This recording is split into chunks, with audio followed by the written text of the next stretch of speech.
Welcome to Nisha classes at UK. आज आपके लिए एक टेस्ट सीरीज़ लेके आई हूँ जो आपके आने वाले एग्ज़ाम के लिए बहुत इंपॉर्टेंट होने वाला है। तो इस टेस्ट सीरीज़ में आप वीडियो को स्किप मत कीजिएगा और देखिएगा कौन कौन से क्वेश्चन। ये सारे क्वेश्चन जो हैं वो पहले एग्ज़ाम में पूछे जा चुके हैं और बार बार एग्ज़ाम में पूछे जाते हैं। तो चलिए पहला क्वेश्चन देखते हैं। जहांगीर के दरबार में ब्रिटिश शासक जेम्स प्रथम का राजदूत था कौन था?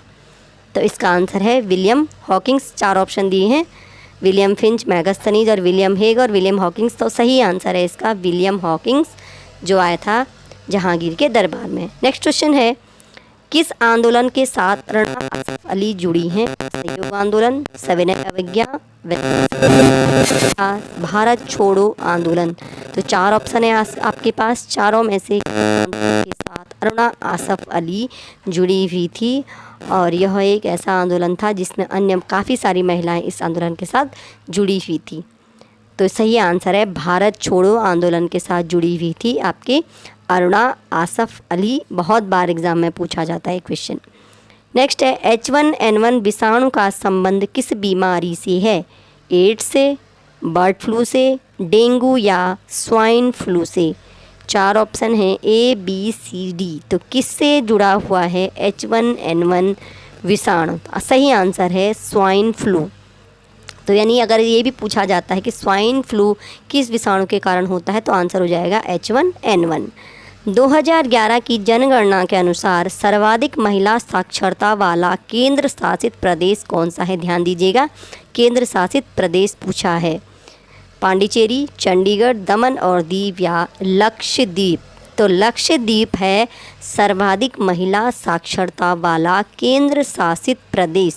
ध्यान दीजिएगा, केंद्र शासित प्रदेश से और 2011 की जनगणना के अनुसार ये क्वेश्चन पूछा गया है। एग्ज़ाम में पूछे गए क्वेश्चन है सारे के सारे, इसलिए हर एक क्वेश्चन का आंसर आप ध्यान से देख लीजिएगा। नेक्स्ट है, किस स्तर की ध्वनि खतरनाक ध्वनि प्रदूषण कहलाती है? 30 डेसिबल, 40 डेसिबल, 60 डेसिबल या 80 डेसिबल? तो ध्वनि का कौन सा स्तर ऐसा है जब वह ध्वनि प्रदूषण की श्रेणी में आ जाता है और ख़तरनाक बन जाता है? 30, 40, 60 या 80? तो 80 डेसिबल की ध्वनि जो होती है वह खतरनाक ध्वनि प्रदूषण की श्रेणी में आती है, जो हमारे लिए काफ़ी नुकसानदायक साबित हो सकती है। आगे बढ़ते हैं। पीने के पानी को शुद्ध करने के लिए किसे प्रयोग में लाया जाता है? सल्फर डाइऑक्साइड, क्लोरीन, फ्लोरीन या कार्बन डाइऑक्साइड? 4 गैसें दी हुई हैं, किसे हम प्रयोग में लाते हैं? बहुत कॉमन चीज़ है, आपने शायद पहले भी पढ़ा होगा। अगर आपको इसका आंसर आता है तो आप आंसर दे सकते हैं। ये आपके लिए टेस्ट सीरीज़ ही है। सल्फर डाइऑक्साइड, क्लोरीन, फ्लोरीन या कार्बन डाइऑक्साइड में से हम किसे प्रयोग करते हैं? घरों में भी यूज़ करते हैं। तो सही आंसर है क्लोरीन। तो क्लोरीन की गोलियां भी डाली जाती हैं पानी को शुद्ध करने के लिए। नेक्स्ट है, पारिस्थितिक तंत्र के जैविक घटकों में उत्पादक घटक कौन सा है? 4 ऑप्शन है, गाय, मोर, बाघ या हरे पौधे। इन चारों में से कौन सा उत्पादक घटक है? एक उत्पादक घटक है और बाकी 3 क्या होंगे? उपभोक्ता घटक होंगे। सभी को पता होगा ये आंसर तो, कि उत्पादक कौन होते हैं जैविक हमारे पारिस्थितिक तंत्र में। उत्पादक कौन होता है? गाय, मोर, बाघ या हरे पौधे? तो हरे पौधे क्या होते हैं? उत्पादक की श्रेणी में आते हैं, जबकि मोर, गाय और बाघ क्या हैं? उपभोक्ता हैं। और उपभोक्ताओं की श्रेणी होती है प्रथम श्रेणी के, द्वितीय श्रेणी के, तृतीय श्रेणी के। जब आपको एक्सप्लेन में ये पढ़ाया जाएगा तब आपको बताया जाएगा कि कौन प्रथम श्रेणी का है, कौन द्वितीय श्रेणी का और कौन तृतीय श्रेणी के उपभोक्ता हैं। और उत्पादक क्या है? हरे पौधे। जावर खाने किसके लिए प्रसिद्ध हैं? जब हम आपको ज्योग्राफी पढ़ा रहे थे, ज्योग्राफी अगर नहीं पढ़ी है, किसी ने हमारी वीडियो देखना चाहते हैं तो आप प्ले लिस्ट में जाके ज्योग्राफी की वीडियोस देख सकते हैं, उसमें हमने आपको बताया था। तो जावर खाने प्रसिद्ध हैं जस्ता के लिए। 4 ऑप्शन थे आपके पास, बॉक्साइट, टंगस्टन, जस्ता और सीसा। तो सही आंसर क्या है? जस्ता। और जावर खाने कहाँ है? राजस्थान राज्य में है। नेक्स्ट है, कोयली क्या है? असम में जल विद्युत संयंत्र है, महाराष्ट्र में एक ताप विद्युत संयंत्र है, गुजरात में एक तेल शोधनशाला है या आंध्र प्रदेश में एक जैव गैस संयंत्र है? 4 ऑप्शन है। अगर किसी ने पढ़ा है कोयली क्या है, तो कोयली है गुजरात में तेल शोधन शाला। ध्यान से देख लीजिएगा आंसर्स को, यही क्वेश्चन एग्ज़ाम में बार बार पूछे जाते हैं। स्टैटिक जीके टाइप का है, इसलिए हमने ये टेस्ट सीरीज आपके लिए बनाई है। अगर रिसेंटली आपका कोई एग्ज़ाम आ रहा है नेक्स्ट संडे को, या अगर आज सैटरडे हम इसको अपलोड कर रहे हैं तो कल आपका आ रहा है, तो आपके लिए हो सकता है 1-2 मार्क्स आपका ही कन्फर्म कर दे और 1-2 मार्क्स से ही सिलेक्शन कन्फर्म भी होते हैं। नेक्स्ट है, लोक लेखा समिति अपनी रिपोर्ट किसे प्रस्तुत करती है? भारत के राष्ट्रपति को, वित्त मंत्री को, संसदीय कार्य मंत्री को या संसद को? अभी हम आपको पॉलिटी पढ़ा रहे हैं, पॉलिटी की हमारी 5-6 क्लासेस हो चुकी हैं, तो हम ये पढ़ा चुके हैं। तो लोक लेखा समिति अपनी रिपोर्ट प्रस्तुत करती है, संसद को प्रस्तुत करती है। आगे बढ़ते हैं। इलेक्ट्रॉनिक्स में जब सोल्डरिंग का काम होता है ना, तो सोल्डरिंग प्रक्रिया में सोल्डर के रूप में हम प्रायः कौन से पदार्थ का प्रयोग करते हैं? लोहा तथा टिन, सीसा तथा टिन, एल्यूमिनियम तथा सीसा या एल्यूमिनियम तथा लोहा? तो किन को हम सोल्डरिंग के लिए प्रयोग करते हैं? सही आंसर है सीसा तथा टिन, और कई बार इसको लेड तथा टिन भी लिखा जाता है। तो सीसा को हम क्या कहते हैं? लेड कहते हैं। तो सोल्डरिंग के लिए जो चीज़ सोल्डर के लिए काम आती है वो क्या है? लेड तथा टिन का मिश्रण होता है। लेड तथा टिन या सीसा तथा टिन भी लिख सकते हैं। नासिक किस नदी के तट पर है? गोदावरी, कृष्णा, कावेरी या नर्मदा? तो नासिक है महाराष्ट्र में और ये है गोदावरी नदी के तट पर। फिर है, भारतीय संविधान के किस अनुच्छेद में भारतीय नागरिकों के मूल कर्तव्य शामिल हैं? आर्टिकल 50 का, आर्टिकल 52, अनुच्छेद 51 को या 48? अनुच्छेद 51 को में मूल कर्तव्य शामिल हैं।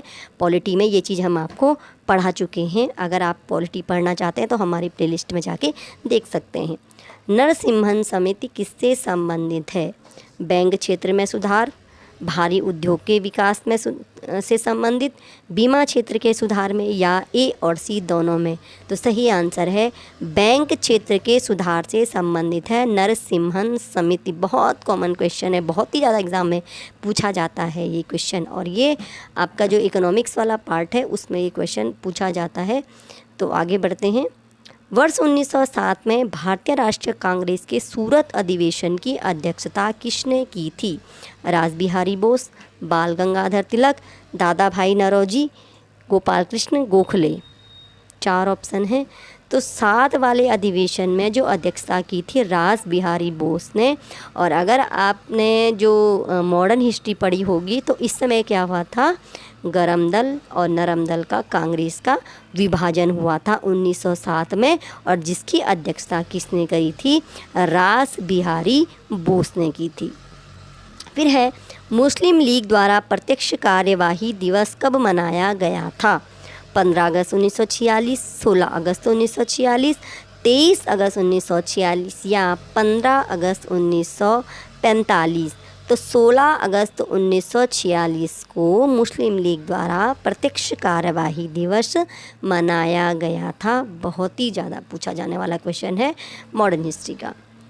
भारतीय संविधान में मूल अधिकारों को किस देश से लिया गया है? हमने आपको जब पॉलिटी स्टार्टिंग में पढ़ाया है कि किस देश से लिए गए हैं। अगर आप पढ़ना चाहते हैं तो हमारी वीडियो में प्लेलिस्ट में जाके देख सकते हैं। ब्रिटेन से, आयरलैंड से, कनाडा से या अमेरिका के संविधान से? तो 4 ऑप्शन दिए हैं। इन चारों देशों में से हमने मूल अधिकारों को किस देश से लिया है? अगर आपको ध्यान है, याद है, तो आप इसका आंसर दे सकते हैं, और सही आंसर इसका है अमेरिका के संविधान से। तो संयुक्त राज्य अमेरिका के संविधान से हमने क्या लिया है? मूल अधिकारों को लिया है। वर्ष 1929 के लाहौर अधिवेशन की अध्यक्षता किसके द्वारा की गई थी? मोतीलाल नेहरू, सी.आर. दास, जवाहरलाल नेहरू या महात्मा गांधी? इन चारों में से लाहौर अधिवेशन की अध्यक्षता किसने की थी? मोतीलाल नेहरू, सी.आर. दास, जवाहरलाल नेहरू या महात्मा गांधी? अब रिसेंट आपका पेपर है, आप सब कुछ पढ़ चुके हैं, तो आप इसका आंसर दे सकते हैं। किसने की थी इन चारों में से? मोतीलाल नेहरू, सी.आर. दास, जवाहरलाल नेहरू या महात्मा गांधी? और लाहौर अधिवेशन में ही सर्वप्रथम क्या किया गया था? जवाहरलाल नेहरू इसका आंसर है। लाहौर अधिवेशन के बारे में आप जानते होंगे अगर आप हिस्ट्री को पढ़ रहे हैं तो अध्यक्षता किसने की थी? जवाहरलाल नेहरू ने की थी 1929 के लाहौर अधिवेशन की अध्यक्षता। बहुत ही इम्पोर्टेंट क्वेश्चन है। सिरका निम्नलिखित में से किसका जलीय घोल है? साइट्रिक एसिड, हाइड्रोक्लोरिक अम्ल, एसिटिक अम्ल या सल्फ्यूरिक अम्ल? तो सिरका किसको कहते हैं हम? साइट्रिक एसिड को बोलते हैं, हाइड्रोक्लोरिक एसिड को बोलते हैं, एसिटिक एसिड को बोलते हैं या सल्फ्यूरिक एसिड। सिरका, घरों में जो सिरका रखा होता है क्या है? वो एक अम्ल है, खट्टा होता है। तो किसका जलीय घोल होता है? तो वो होता है एसिटिक एसिड का जलीय घोल होता है सिरका। जो आप घर में रखा जाता है सिरका खट्टा होता है, इसलिए वो एक एसिड है। नेक्स्ट क्वेश्चन है, चिलगोजा किस एक प्रजाति के बीज से प्राप्त होता है? पाइन का है, देवदार का है, स्प्रूस का है या साइकन है? इन चारों में से चिलगोजा किस पौधे के या किस पेड़ के बीज से प्राप्त होता है? पाइन यानी चीड़, देवदार, स्प्रूस या साइकन? तो पाइन यानी चीड़ का जो पेड़ है उसके बीज से हमें क्या प्राप्त होता है? चिलगोजा प्राप्त होता है। ओके, नेक्स्ट क्वेश्चन है, तेल का एक बैरल किसके बराबर होता है? तो तेल की बड़ी यूनिट होती है लिक्विड की, वो क्या है? बैरल। 131 लीटर, 159 लीटर, 179 लीटर या 201 लीटर? तो तेल का एक बैरल बराबर क्या है? क्या है इसका सही आंसर? 131, 159, 179 या 201, 201 लीटर? अगर आप सारे क्वेश्चन भी याद रखते हैं तो इनमें से कंफर्म है कि एक या दो क्वेश्चन आपके एग्ज़ाम में ज़रूर आएंगे। तो सही आंसर है 159 लीटर, यानी 159 लीटर के इक्वल होता है एक बैरल। तेल आता है ना बहुत ज़्यादा मात्रा में, तो बैरल में नापा जाता है। मुग़ल शासन में तांबे के सिक्के को हम क्या कहते थे? रुपया, दाम, टका या सम्मी? इन चारों में से तांबे के सिक्के को क्या कहा जाता था? रुपया कहते थे, दाम कहते थे, टका कहते थे या सम्मी कहते थे? क्या कहते थे? तो मुग़ल शासन में जब मुग़ल काल चल रहा था तो तांबे के सिक्कों को हम क्या कहते थे? दाम कहते थे। दाम किसको कहते थे? तांबे के सिक्कों को कहते थे। मुग़ल साम्राज्य, जिसने भी मीडिएवल हिस्ट्री पढ़ी है तो वो आंसर को जानते होंगे कि तांबे का सिक्का क्या कहलाता था? दाम कहलाता था। आगे बढ़ते हैं, मद्रास के रैयतवाड़ी बंदोबस्त से कौन संबंधित था? 4 नाम हैं, मेटकाफ, मुनरो, विलियम फिंच या कॉर्नवालिस? इन चारों में मद्रास के रैयतवाड़ी बंदोबस्त से कौन संबंधित था? क्या मेटकाफ था, मुनरो था, विलियम फिंच था या कॉर्नवालिस था? 3 प्रकार के बंदोबस्त हुए थे ना, स्थायी बंदोबस्त, रैयतवाड़ी बंदोबस्त और एक और बंदोबस्त क्या है? आप हमें उससे बता सकते हैं कमेंट में। तो मुनरो था रैयतवाड़ी बंदोबस्त से संबंधित, ठीक है। मेटकाफ नहीं था, विलियम फिंच नहीं था और कॉर्नवालिस भी नहीं था। तो आंसर याद कर लीजिएगा। केंद्र सरकार द्वारा किस नदी को राष्ट्रीय नदी का दर्जा दिया गया है? गंगा को, यमुना को, सरयू को या नर्मदा को?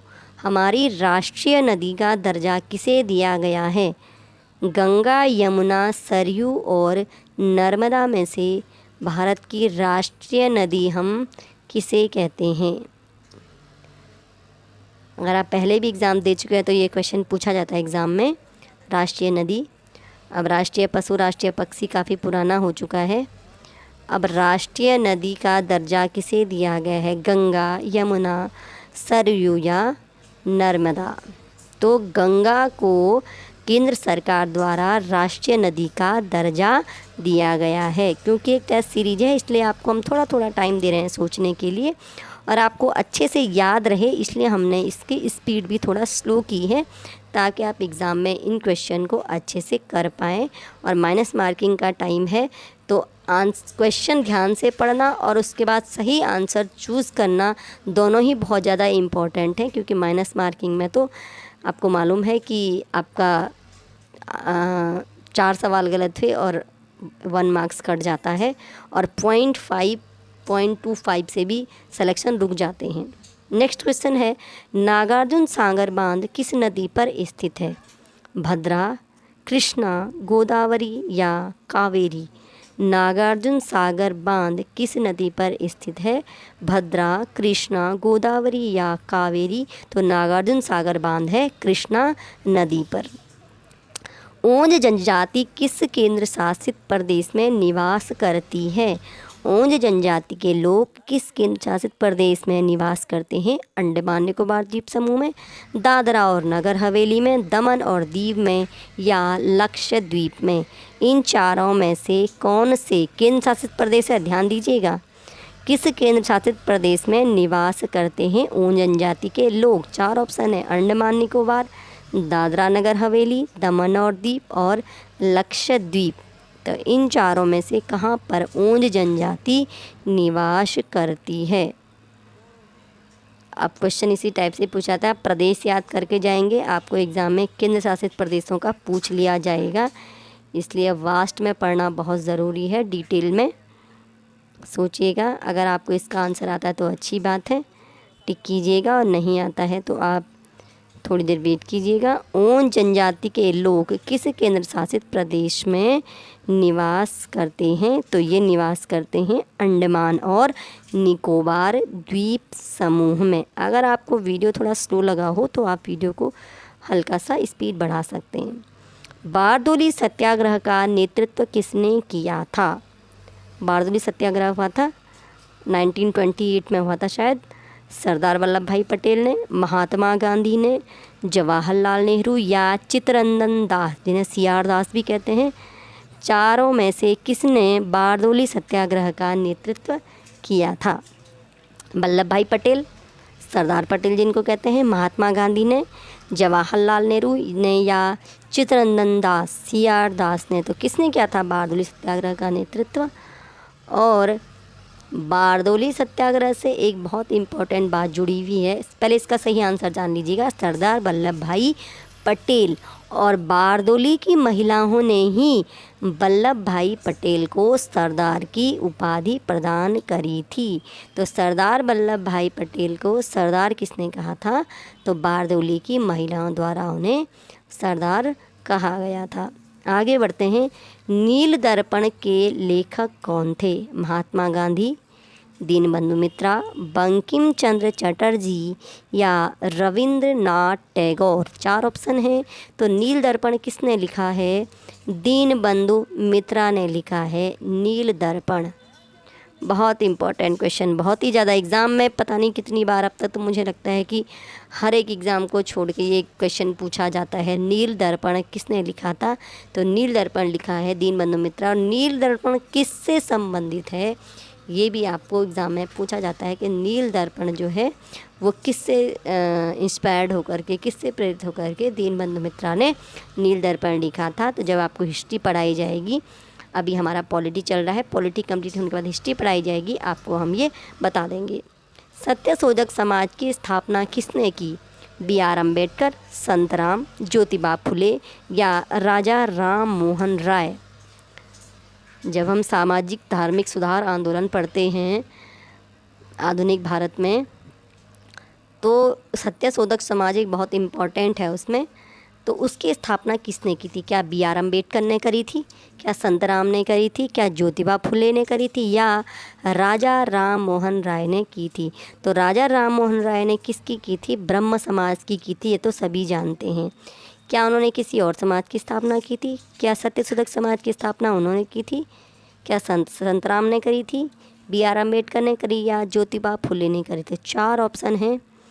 तो ज्योतिबा फुले ने की थी सत्यशोधक समाज की स्थापना। तो सत्यशोधक समाज की स्थापना किसने की थी? ज्योतिबा फुले ने की थी। दुल्हस्ती पावर स्टेशन किस नदी पर आधारित है? ब्यास, चिनाब, रावी या सतलज? इन चारों में से दुल्हस्ती पावर स्टेशन किस नदी पर आधारित है? ब्यास, चिनाब, रावी या सतलज? सभी नदियाँ आप देख रहे होंगे, ये उत्तरी भारत की नदियाँ हैं। और ये जम्मू कश्मीर और पंजाब वगैरह से रिलेटेड नदियाँ हैं। तो दुलहस्ती जो पावर स्टेशन है वह है चिनाब नदी पर बना है, दुलहस्ती है चिनाब नदी पर। आगे बढ़ते हैं, निम्नलिखित में से किस राज्य में प्रसिद्ध बौद्ध धर्मस्थल देवो मठ है? बौद्धों के मठ होते हैं तो अरुणाचल प्रदेश, मध्य प्रदेश, हिमाचल प्रदेश या उत्तराखंड। इन चारों में से टेबो मठ कहाँ पर है? सही आंसर है हिमाचल प्रदेश। तो टेबो मठ है हिमाचल प्रदेश में, ध्यान रख लीजिएगा। भारत में एनिमल वेलफेयर बोर्ड का मुख्यालय कहाँ है? एनिमल वेलफेयर बोर्ड का मुख्यालय, एनिमल यानी पशु कल्याण बोर्ड, अहमदाबाद, कोलकाता, हैदराबाद या चेन्नई। 4 ऑप्शन है, तो सही ऑप्शन है चेन्नई, यानी एनिमल वेलफेयर बोर्ड का मुख्यालय है चेन्नई में। सोम प्रकाश नामक समाचार पत्र किसने शुरू किया था? ईश्वर चंद्र विद्यासागर ने, दयानंद सरस्वती ने, राजा राम मोहन राय ने या सुरेंद्र नाथ बनर्जी ने? तो सही आंसर है ईश्वर चंद्र विद्यासागर ने सोम प्रकाश नामक समाचार पत्र शुरू किया था। कौन सी जल संधि यूनाइटेड किंगडम और फ्रांस को जोड़ती है? तो हमने आपको जब ज्योग्राफी पढ़ाई थी, ज्योग्राफी सीरीज़ में ये जल संधियों का एक हमने अलग से सेशन बनाया है, आप चाहें तो उसे पढ़ सकते हैं। 4 ऑप्शन आपके पास हैं, डेविस जल संधि, डेनमार्क जल संधि, डोबर जल संधि और गिब्राल्टर जल संधि। अगर आपको इसका आंसर आता है तो आप आंसर दे सकते हैं, और अगर आप पढ़ना चाहते हैं तो हमने इसके लिए सेपरेट वीडियो बनाया, आप देख सकते हैं। तो इसका सही आंसर है डोबर जल संधि। यहाँ पे इंग्लैंड और फ्रांस भी लिखा जाता है, उसी को हम यूनाइटेड किंगडम कहते हैं। तो डोबर जल संधि जोड़ती है यूनाइटेड किंगडम और फ्रांस को, और इसको कहीं पर ये भी पूछा जाता है इंग्लैंड और फ्रांस को, आप ध्यान रख लीजिएगा। प्रथम लोकसभा के अध्यक्ष कौन थे? सोमनाथ सिंह, जीवी मावलंकर, KM मुंशी या UN ढेबर। इन चारों में जो भारत की प्रथम लोकसभा थी उसके अध्यक्ष कौन थे? क्या सोमनाथ सिंह थे, जीवी मावलंकर थे, KM मुंशी थे या UN ढेबर? तो सही आंसर है जीवी मावलंकर भारत की प्रथम लोकसभा के अध्यक्ष थे। बहुत ही important question. BALCO aluminium company किस राज्य में स्थित है? मध्य प्रदेश, छत्तीसगढ़, राजस्थान या झारखंड। इन चारों में से बाल्को एल्युमिनियम कंपनी किस राज्य में स्थित है? आपको फिर बता दें कि हमने ज्योग्राफी में ये सब कुछ पढ़ाया हुआ है, और अगर आप ज्योग्राफी हमसे पढ़ना चाहते हैं, हमने बहुत शॉर्ट में बहुत इंपॉर्टेंट क्वेश्चन ज्योग्राफी करवाए हैं, हम प्लेलिस्ट में आप जाके देख सकते हैं। तो बाल्को का आंसर है मध्य प्रदेश। बाल्को एल्युमिनियम कंपनी कहाँ है? मध्य प्रदेश में है। पुलित्जर पुरस्कार किस क्षेत्र से संबंधित है? पर्यावरण, ओलंपिक, पत्रकारिता या इन तीनों में से कोई भी नहीं। पुलित्जर पुरस्कार बहुत इम्पोर्टेंट पुरस्कार है, आपके एग्ज़ाम में आते हैं ना, पुरस्कार से संबंधित प्रश्न भी पूछे जाते हैं। तो पुलित्जर पुरस्कार दिया जाता है पत्रकारिता के क्षेत्र में। अभी कुछ टाइम पहले यह पुरस्कार शायद जो NDTV में रमेश कुमार आते थे, अब उनका एक यूट्यूब चैनल है, उनको दिया गया था पुलित्जर पुरस्कार। और किससे रिलेटेड है? पत्रकारिता से रिलेटेड है। फिर है कामागाटा मारू क्या था? क्या एक राजनीतिक दल था? क्या ये एक साम्यवादी नेता थे? क्या एक कनाडा की यात्रा पर निकला एक जलपोत यानी जहाज़ था? या इन तीनों में से कोई भी नहीं? तो कामागाटा मारू प्रकरण बहुत इम्पॉर्टेंट है 1913 का। तो कनाडा की यात्रा पर निकला एक जलपोत यानी जहाज़ था, कामागाटा मारू उस जहाज़ का नाम था, और ये कहाँ जा रहा था? ये वैंकूवर से जा रहा था कनाडा की तरफ। ठीक है, तो 1913 का ये बहुत इम्पोर्टेंट प्रकरण कामागाटा मारू क्या था? एक जहाज़ था, और कहाँ जा रहा था ये भी पूछा जाता है एग्ज़ाम में, कहाँ जा रहा था? तो ये जा रहा था वैंकूवर से कनाडा। ठीक है, अब लास्ट क्वेश्चन है आपके लिए, चटगांव शस्त्रागार लूट की योजना किसने बनाई थी? चटगांव शस्त्रागार लूट जो है ये 1944-45 की घटना है, शायद असहयोग आंदोलन के बाद की घटना है, या भारत छोड़ो आंदोलन के आसपास का कुछ है। तो ये किसने बनाई थी? 4 ऑप्शन है इसके, लक्ष्मी सहगल, सूर्य सेन, बटुकेश्वर दत्त, JM सेनगुप्त। तो लक्ष्मी सहगल, सूर्य सेन, बटुकेश्वर और जे.एम. सेनगुप्त में से किसने यह योजना बनाई थी? तो इसका सही आंसर है सूर्य सेन।